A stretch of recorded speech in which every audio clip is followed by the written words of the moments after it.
यह कहानी भारत के गुलामी के दौर की है। एक वेपुर नाम का गांव, जहां की मिट्टी में असीमित सोने का भंडार छिपा हुआ था। एक अंग्रेज पत्रकार को इस गांव और वहां के सोने के बारे में जानकारी मिली। उसने जल्द ही इस खबर को वहां के अंग्रेज अधिकारी लॉर्ड क्लीमेंट तक पहुंचाया। लॉर्ड क्लीमेंट ने तुरंत गांव के राजा को अपने पास बुलाया और उससे सोने के रहस्य के बारे में पूछताछ की। राजा ने मुस्कुराते हुए पत्रकार की नासमझी का मजाक उड़ाया और कहा, वो पत्रकार मूर्ख है, वहां ऐसा कुछ भी नहीं है। पर हाँ, वहां एक शैतान है जो लोगों की जान लेता है और उनकी लाशें कभी किसी को मिलती भी नहीं। यह कहकर राजा वहां से चला गया। इसके बाद कहानी का रुख गांव की ओर मुड़ता है, जहां ठंगलान नामक एक युवक और उसका परिवार रहता है। ठंगलान के परिवार में उसके साथ साथ उसकी पत्नी गंगम्मा और 4 बच्चों से मिलकर बना है। गांव के लोग एक समय तक अपनी जमीन के मालिक थे, परंतु चालाकी और धोखाधड़ी से जमींदार ने उनकी जमीन छीन ली। अब वही जमींदार उन्हीं किसानों को उनकी अपनी ही जमीन पर मजदूरी करवाता था। हालांकि पूरे गांव में एक ठंगलान ही ऐसा था जिसकी जमीन अब तक जमींदार हड़प नहीं पाया था। गांव के सभी लोग सुबह सुबह ही मजदूरी करने के लिए निकल पड़ते थे, क्योंकि देर से पहुंचने पर जमींदार उन्हें मजदूरी देने से इनकार कर देता था। लेकिन ठंगलान और उसका परिवार अपनी मर्जी से आराम से अपने खेतों पर जाते थे, क्योंकि उनकी अपनी जमीन थी जिस पर वे खुद मालिक थे। पूरा गांव मजदूरी के लिए निकल चुका था और इसी वजह से गंगम्मा रोज की तरह ठंगलान को ताने मारते हुए जगाती है, जल्दी उठो, हमें भी काम पर चलना है। लेकिन ठंगलान अक्सर देर तक सोता रहता था, क्योंकि उसे नींद में बार बार किसी भयानक युद्ध के दृश्य दिखाई देते थे। आज भी उसे वही सपने आ रहे थे। तभी अचानक गंगम्मा उसे झकझोर कर नींद से उठा देती है और सपने के प्रभाव में ठंगलान अनजाने में गंगम्मा पर हमला कर देता है। मगर जैसे ही उसकी चेतना वापस आती है, वह संभल जाता है। गंगम्मा सब कुछ समझकर नजरअंदाज कर देती है और दोनों अपने दिन की शुरुआत करते हैं। ठंगलान का साला भी इसी गांव में कपड़े बनाने का काम करता था। थोड़ी ही देर बाद सभी हंसी मजाक के बीच अपने खेतों की ओर काम पर जाने लगते हैं। गांव के बीचों बीच निचली जाति का गंगू रहता था। वह ब्राह्मणों के कर्मकांडों को अपनाने की कोशिश करता था और खुद को ब्राह्मण कहता था। वह सभी को जनेऊ पहनने और ब्राह्मण बनने की सलाह देता रहता, लेकिन कोई भी उसकी बातों पर ध्यान नहीं देता। पास खड़ा अशोका भी गंगू को अजीब नजरों से देखता है, लेकिन तभी उसके मम्मी पापा उसे काम पर चलने के लिए बुला लेते हैं।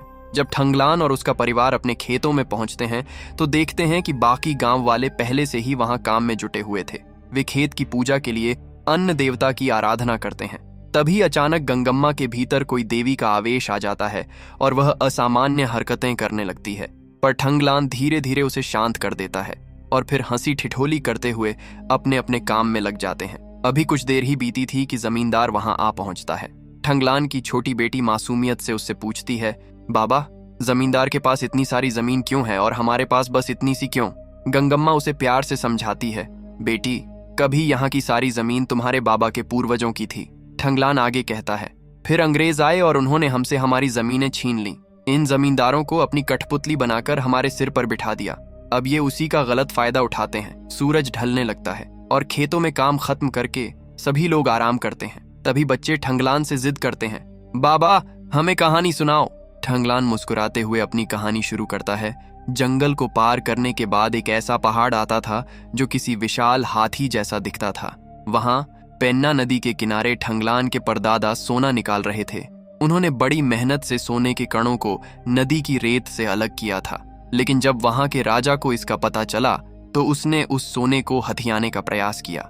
राजा के इस लालच ने परदादा को क्रोधित कर दिया और उन्होंने अपनी जमीन और अपने अधिकार की रक्षा के लिए राजा की सेना से युद्ध छेड़ दिया। परंतु राजा के सैनिक बहुत अधिक थे और आखिरकार परदादा इस युद्ध में हार गए।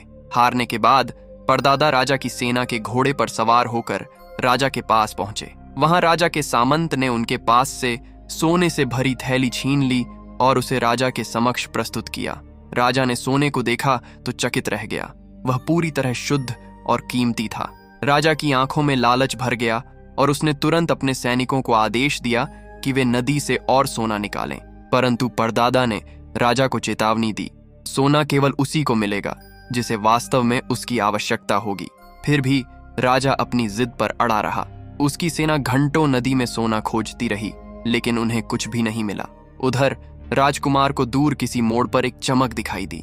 वह उस चमक का पीछा करता हुआ थोड़ी ही दूर आगे बढ़ा तो उसने देखा कि एक विशाल सोने का पहाड़ उसके सामने था।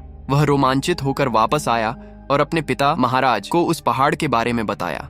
राजा ने यह सुनते ही अपनी सेना को आदेश दिया, जाओ और उस पहाड़ का सारा सोना लूट कर ले आओ। परंतु परदादा ने राजा से कहा, यह जमीन का सोना हमारे लिए नहीं है, हम केवल नदी का सोना ही ले सकते हैं।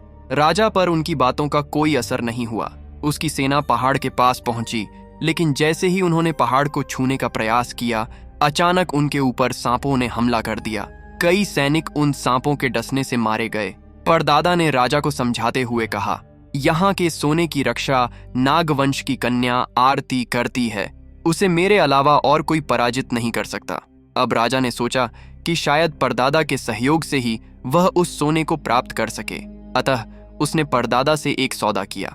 राजा ने कहा, यदि तुम और तुम्हारे लोग आरती को मार दो तो मैं तुम्हारे पूरे गांव की वह जमीन जिसे मैंने जब्त कर लिया था तुम्हें वापस लौटा दूंगा। सौदा तय हुआ और अब एक नई चुनौती परदादा के सामने थी। अब आरती और परदादा के लोगों के बीच भीषण युद्ध शुरू हो गया। दोनों तरफ के योद्धा बहादुरी से लड़ते रहे, लेकिन यह लड़ाई बेहद खतरनाक थी। इस संघर्ष में दोनों ही पक्षों के कई लोग मारे गए। अंततः युद्ध के मैदान में सिर्फ परदादा और आरती ही बचे रह गए। अब आरती और परदादा के बीच घमासान युद्ध छिड़ा। आरती अपनी शक्ति और चपलता से परदादा पर हावी होती नजर आ रही थी। परदादा को लगने लगा कि शायद इस बार वह हार जाएंगे, लेकिन उन्होंने हिम्मत नहीं हारी और अचानक आरती को अपने चाबुक में फंसा लिया। फिर पूरी ताकत लगाकर उसे जमीन पर पटक दिया और उसे जकड़कर बांध दिया। इसी बीच राजा ने अपने सैनिकों के साथ पहाड़ पर पहुंचकर सोने के टुकड़ों को उठाना शुरू किया, लेकिन जैसे ही उन्होंने सोने को छुआ, वह पूरा सोना मिट्टी में बदल गया। यह देखकर आरती जोर से हंसने लगी। उसकी हंसी ने राजा को तिलमिला दिया। क्रोध से भरकर राजा ने आरती के कबीले के देवता की मूर्ति को तोड़ने का आदेश दे दिया। इस अपमान से आरती के भीतर आक्रोश की आग भड़क उठी। वह अपनी जंजीरों को तोड़कर खड़ी हो गई और जोर से चिल्लाई। उसकी चिल्लाहट इतनी भयानक थी कि सभी के कानों के पर्दे फटने लगे। इस चीत्कार के बाद उसने परदादा पर हमला कर दिया और उन्हें गंभीर रूप से घायल कर दिया। परदादा ने भी आखिरी शक्ति जुटाई और अपने हथियार से आरती का पेट चीर दिया। आरती के पेट से अत्यधिक खून बहने लगा। देखते ही देखते उसकी रक्त की धाराएं पूरी धरती पर फैल गईं और जहां जहां उसका खून गिरा वहां की मिट्टी सोने में बदलने लगी। राजा यह दृश्य देखकर अचंभित रह गया। उसे बहुत सारा सोना मिल गया, जितना उसने कभी सपने में भी नहीं सोचा था। अपनी लालसा में लिप्त राजा को अंततः सोने का खजाना मिल गया, लेकिन वह यह भी जान गया कि सोने का रहस्य कितना भयानक और बलिदानों से भरा है। अंततः राजा ने वादे के अनुसार परदादा और उनके लोगों की जमीन उन्हें वापस कर दी। ठंगलान की कहानी यहीं समाप्त हो जाती है। उसके सारे बच्चे भी सो गए थे। तभी एक रहस्यमय व्यक्ति उसके अनाज के ढेर में आग लगा देता है। ठंगलान एक आदमी को पकड़ लेता है, पर वह बचकर भाग निकलता है। उसका पूरा अनाज जलकर राख हो जाता है। अगली सुबह जमींदार वहां आता है। जमींदार का मुंशी ऐलान करता है कि ठंगलान को 10 सोने के सिक्के या 80 बोरी चावल जमींदार को कर के रूप में देने होंगे। इसके अलावा ब्रिटिश सरकार को भी 20 सोने के सिक्के या 160 बोरी चावल चुकाने होंगे। ठंगलान तब उस आदमी को पहचान लेता है जिसने उसके खेतों में आग लगाई थी। गुस्से में वह उस पर टूट पड़ता है, लेकिन जमींदार के आदमी बहुत सारे होते हैं। वे मिलकर ठंगलान को बेरहमी से पीटते हैं। बाद में ठंगलान को समझ आता है कि यह सब जमींदार की चाल थी। इसी तरह वह गांव वालों की जमीन जब्त करता था। अब ठंगलान के पास कर चुकाने के लिए कुछ भी नहीं बचा था, इसलिए जमींदार उसकी जमीन भी जब्त कर लेता है। धीरे धीरे ठंगलान की हालत और भी खराब होती जाती है। एक दिन मुंशी ने पूरे गांव में ऐलान किया कि ब्रिटिश सरकार के अफसर लॉर्ड क्लीमेंट ने गांव वालों को चौक में इकट्ठा होने के लिए कहा है। गांव वाले जब वहां पहुंचते हैं तो क्लीमेंट कहता है, तुम्हारे पूर्वज सोने की खदानों में काम करते थे, अब तुम्हें वही काम मेरे लिए करना होगा। तुम्हें उचित मजदूरी दी जाएगी। गांव वाले क्लीमेंट की बात सुनकर खामोश हो जाते हैं, पर जल्द ही वे इनकार कर देते हैं। उन्हें विश्वास था कि जिस जमीन में सोना है वह शापित है और जो भी वहां गया कभी वापस नहीं आया। घर के अंदर गंगम्मा जोर जोर से रो रही थी, क्योंकि वह जानती थी कि ठंगलान वहां जाने का निर्णय ले लेगा। ठंगलान उसे मनाने की कोशिश करता है, लेकिन उसकी आंखों में भी डर छुपा होता है। अगली सुबह गांव के 5-6 लोग क्लीमेंट के साथ जाने के लिए तैयार हो जाते हैं। भारी मन से वे सफर पर निकलते हैं। 4-5 घंटे चलने के बाद एक आदमी क्लीमेंट को बताता है कि आगे बढ़ने के लिए उन्हें इस नदी को पार करना होगा। मुंशी अचानक कोई बहाना बनाकर वापस चला जाता है। नदी किनारे पहुंचकर सभी लोग इसे पार करने की कोशिश में जुट जाते हैं। वे एक दूसरे की तरफ देखते हैं। उनके दिलों में अनजाना सा भय है। एक आदमी पानी के बहाव की जांच करता है और क्लीमेंट को उस ओर से नदी पार करने का सुझाव देता है, पर ठंगलान उसे चेतावनी देता है, उधर पानी बहुत गहरा है, हमें इस ओर से जाना चाहिए। क्लीमेंट ठंगलान की बात मानते हुए सभी को लेकर नदी पार करने लगता है। धीरे धीरे आगे बढ़ते हुए पानी और गहराता जाता है। अचानक वातावरण में एक रहस्यमयी बदलाव आता है। आरती की आत्मा प्रकट होती है और सबको इधर उधर बिखरा देती है। ठंगलान को पकड़कर वह पानी में खींच लेती है और उसका पैर चट्टानों के बीच फंसा देती है। पानी धीरे धीरे ठंगलान की सांसें रोकने लगता है, जैसे हर सांस उसकी आखिरी हो। तभी उसके एक साथी की नजर उस पर पड़ती है। वह बिना समय गंवाए पानी में कूदता है और बड़ी मुश्किल से ठंगलान को बाहर खींचकर निकालता है। सभी लोग किसी तरह संघर्ष करते हुए नदी पार कर लेते हैं। नदी पार करने के बाद उन्हें एक छोटी पहाड़ी चढ़नी होती है। जब वे उसे पार करते हैं, ठंगलान का बेटा दूर दिख रहे एक पहाड़ की ओर इशारा करते हुए पूछता है, बाबा, क्या वह वही हाथी जैसा पहाड़ है जिसके बारे में आप हमेशा कहानी सुनाते थे? ठंगलान क्लीमेंट से कहता है, हमारे पूर्वज इस हाथी जैसे पहाड़ के पीछे सोना निकालते थे, हमें वहीं चलना चाहिए, वहां हमें बहुत सारा सोना मिलेगा। क्लीमेंट सोच में पड़ जाता है। तभी उसके साथ आया पादरी गुस्से में ठंगलान पर चिल्लाता है, शैतान, अपना मुंह बंद रखो और हमें गलत रास्ता मत दिखाओ। लेकिन क्लीमेंट उसकी बात को अनसुना कर देता है और अपने बेटे से कहता है, चोल साम्राज्य और टीपू सुल्तान ने भी इसी जमीन से कीमती धातुएं निकाली थीं। हम अब अपने लक्ष्य के बहुत करीब हैं। सभी लोग दिन भर कठिन मेहनत करते हैं। दिन ढलते ही क्लीमेंट अपने वादे के अनुसार सभी को उनकी मजदूरी देता है। एक आदमी एक सुंदर मोर को पकड़कर लाता है और क्लीमेंट से कहता है, यह मोर जहां बैठेगा वहीं हमें सोना मिलेगा। क्लीमेंट मोर की ओर उम्मीद भरी नजरों से देखता है। मोर उड़ता है और जाकर एक जगह बैठता है। क्लीमेंट तुरंत वहां खुदाई का आदेश देता है। मजदूर खुदाई में जुट जाते हैं, पर उन्हें कुछ नहीं मिलता। फिर वह आदमी चमकीले फूलों की ओर इशारा करते हुए कहता है, इन फूलों के नीचे सोना छिपा हुआ है। क्लीमेंट फिर से खुदाई करवाता है, पर इस बार भी कुछ हाथ नहीं आता। समय बीतता जाता है और क्लीमेंट धीरे धीरे वहां की लगभग सारी जमीन खुदवा देता है। कई दिनों की मेहनत और कड़ी मशक्कत के बावजूद उन्हें कुछ भी नहीं मिलता। फिर एक दिन खुदाई के दौरान उन्हें एक बहुत ही गहरा पानी से भरा गड्ढा दिखाई देता है। आदमी क्लीमेंट से कहता है, यह गुफा तक जाने का रास्ता है, पर ठंगलान उसे सावधान करते हुए कहता है, यह गड्ढा बिजली गिरने से बना है। क्लीमेंट किसी की भी न सुनते हुए उसमें एक आदमी को उतरने का आदेश देता है। गड्ढे के अंदर उन्हें कोई सुरंग तो नहीं मिलती, लेकिन वहां उन्हें आरती के कबीले के भगवान की मूर्ति का टूटा हुआ सिर मिल जाता है। कई दिनों से क्लीमेंट को निराशा ही हाथ लग रही थी। अब ठंगलान की सलाह पर गौर करते हुए वह हाथी जैसे पहाड़ के दूसरी ओर जाने का निश्चय करता है। तभी पादरी फिर क्लीमेंट के कान भरने लगता है, वह शैतान है, उसकी बात मत मानो। लेकिन इस बार क्लीमेंट का धैर्य जवाब दे देता है और वह पादरी को वहां से भगा देता है। सभी लोग हाथी जैसे पहाड़ की दूसरी ओर जाने के लिए निकल पड़ते हैं, पर रास्ते में अचानक तूफान आ जाता है और चारों ओर घना अंधेरा छा जाता है। इसी अंधेरे में आरती की आत्मा सबके मन में भ्रम और भय उत्पन्न करने लगती है। वह उन्हें आपस में लड़वाने की कोशिश करती है। तभी झाड़ियों के बीच से एक काला चीता निकलता है। उसकी गुर्राहट से सब भयभीत होकर भागने लगते हैं, लेकिन ठंगलान भागने के बजाय उसका सामना करने के लिए खड़ा रहता है। वह काले चीते से भिड़ता है और कड़े संघर्ष के बाद अंततः उसे मार देता है। ठंगलान थका हुआ वहीं बैठ जाता है। अचानक उसे अपने परदादा के दृश्य दिखाई देने लगते हैं, जैसे वे उससे कुछ कह रहे हों। थोड़ी ही देर बाद आरती के कबीले के लोग अचानक उन पर हमला कर देते हैं। इतिहास अपने आप को दोहराता दिखता है। आरती और ठंगलान के वंशज आपस में ठीक वैसे ही लड़ने लगते हैं जैसे उनके पूर्वज लड़े थे। उधर ठंगलान के कबीले के लोग आरती के भगवान की मूर्ति का सिर लेकर उसकी धड़ से मिलाते हैं। जैसे ही यह होता है, चारों ओर शांति हो जाती है। देवता की मूर्ति के तलवे से उन्हें थोड़ा सोना मिलता है।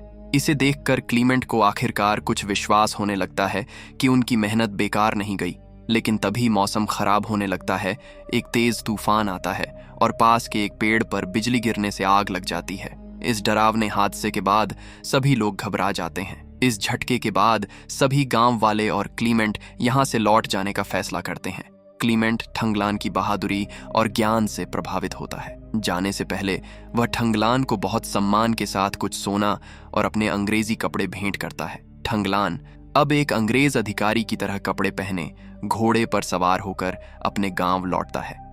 क्लीमेंट ने उसके और गांव वालों के सामने बड़े बड़े सपने रखे थे। ठंगलान को जिंदा देखकर गंगम्मा खुशी से रोने लगती है।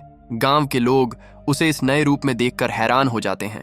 फिर ठंगलान बंदूक की नोक पर गांव के जमींदार के पास जाता है। वह जमींदार को उसके कर का सोना देकर अपनी जमीन के दस्तावेज वापस लेता है और अपनी जमीन छुड़वा लेता है। ठंगलान ने अपने साथ गांव के सभी लोगों के लिए भी अच्छे कपड़े लाए थे। गांव की औरतें जब उन कपड़ों को देखती हैं तो उनकी आंखों में खुशी छलक उठती है।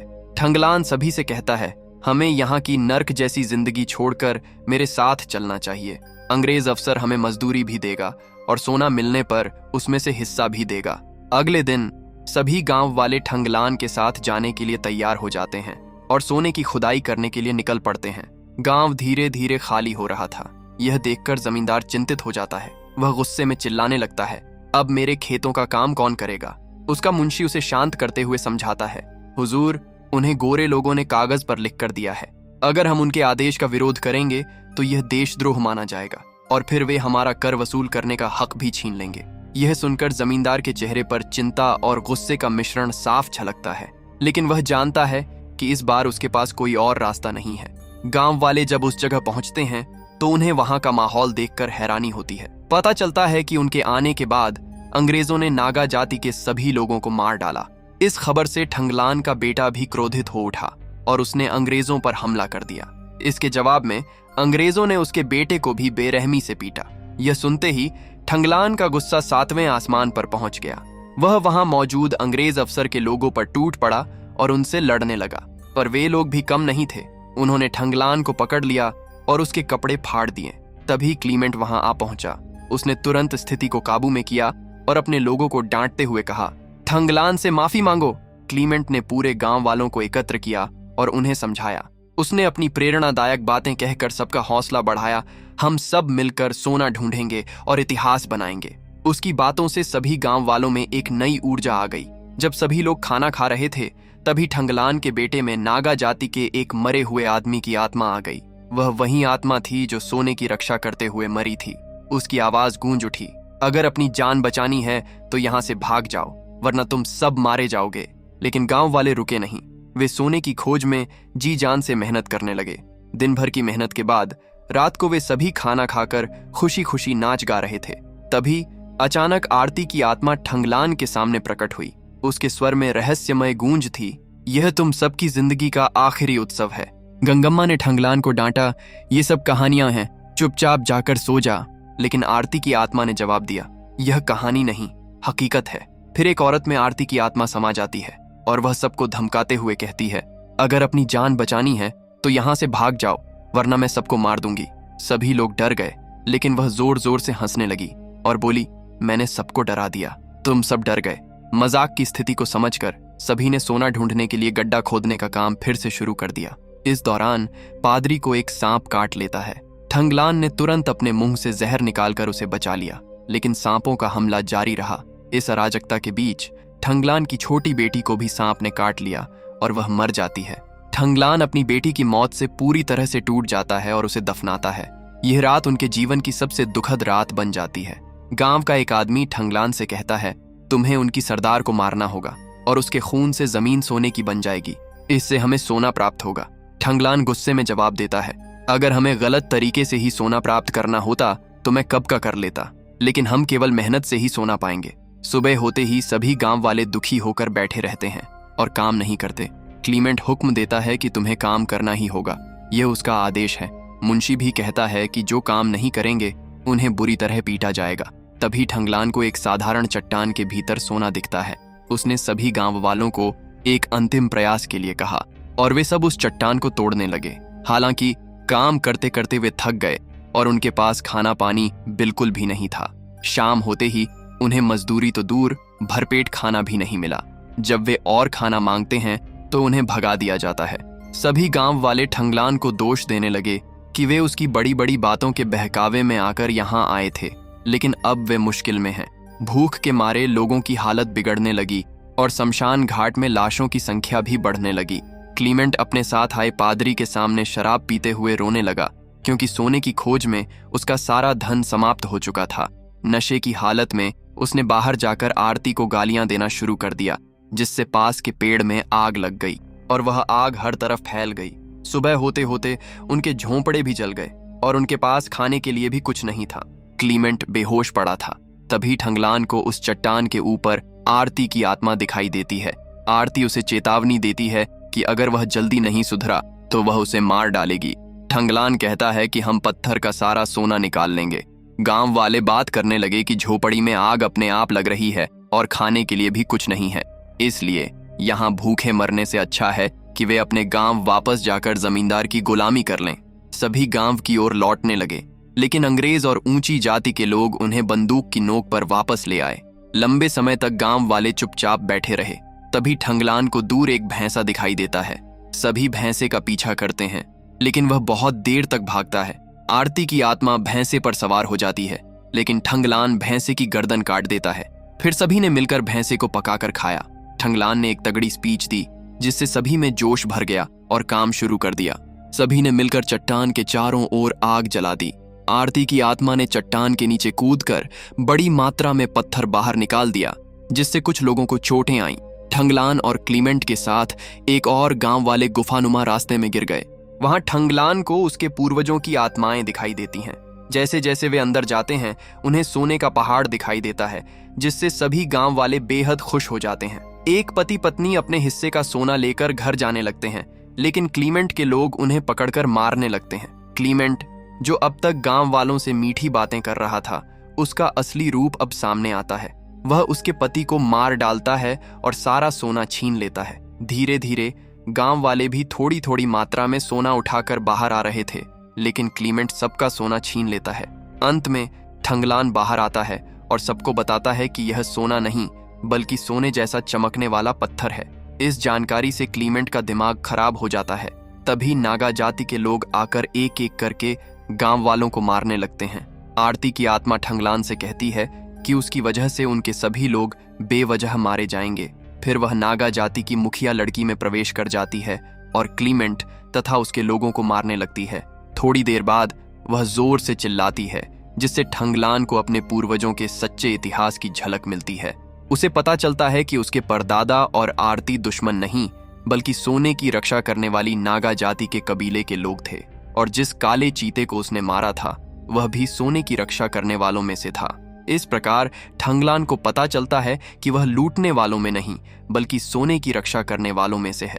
ठंगलान को सच्चाई का पता चलने पर आरती की आत्मा प्रसन्न हो जाती है। उसके बाद ठंगलान में उसके परदादा की आत्मा प्रवेश कर जाती है और उसकी आवाज भारी हो जाती है। वह घोषणा करता है कि वह एक भी सोने का टुकड़ा नहीं ले जाने देगा। तभी क्लीमेंट उठता है, ठंगलान को गिराता है और आरती का पेट चीर देता है, जिससे उसके पेट से बहुत सारा खून बहने लगता है। ठंगलान क्लीमेंट की गर्दन में छुरी घुसाकर उसे मार डालता है। ठंगलान आरती से कहता है कि वह समझ गया है कि वे सोने के रक्षक हैं, लेकिन अगर उनके लोग दरिद्र और गरीब रहे तो वे सोने की रक्षा नहीं कर पाएंगे। इसलिए वह आरती से अनुरोध करता है कि वह उसे थोड़ी मात्रा में सोना ले जाने की अनुमति दें, ताकि वे इस लायक बन सकें कि यहाँ के सोने की रक्षा कर सकें। आरती उसे थोड़ी मात्रा में सोना ले जाने की अनुमति दे देती है।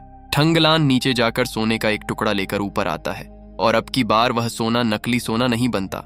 इसका मतलब है कि यहाँ का सोना केवल जरूरतमंद इंसान को ही मिलेगा। जो कोई लूटने के इरादे से आएगा उसे केवल नकली सोना ही मिलेगा। गांव वालों को थोड़ी राहत की सांस मिलती है और वे अपने गांव की ओर लौटने लगते हैं। और इसी के साथ फिल्म समाप्त हो जाती है।